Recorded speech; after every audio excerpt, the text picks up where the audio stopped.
जीवन सार्थक होते। अरुणिक तथागत भगवान गौतम बुद्ध ज्याला निब्बाण म्हणतात, ज्याला निर्वाण म्हणतात, ज्याला दुःखमुक्ती म्हणतात, त्यालाच जीवन सार्थक होणे म्हणतात।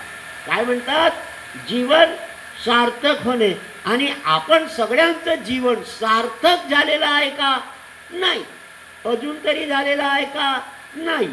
मग आपण आपल्या जीवनाला सार्थक करण्यासाठी महाकारुणिक तथागत भगवान गौतम बुद्धाने दिलेला अष्टांगिक मार्ग हा अंगीकार केला पाहिजे।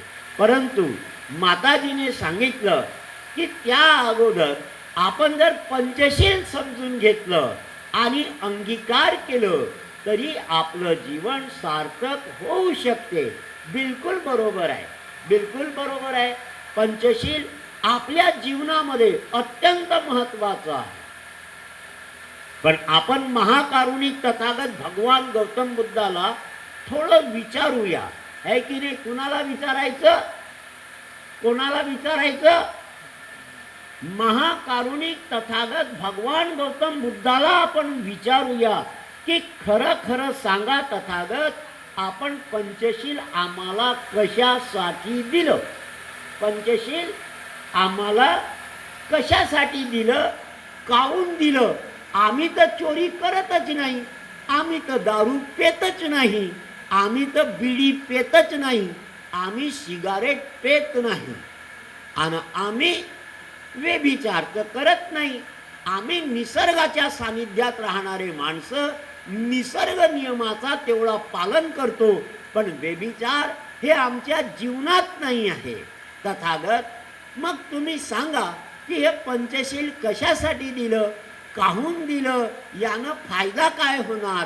तर महाकारुणिक तथागत भगवान गौतम बुद्ध म्हणतात की बाळांनो, तुमच्या पुढ्यात जे लक्ष्य आहे, तुमच्या पुढ्यामध्ये जे टार्गेट आहे, उद्देश आहे, हे उद्देश काय आहे? बहुजन हिताय बहुजन सुखाय व्यवस्था निर्माण करायची आहे।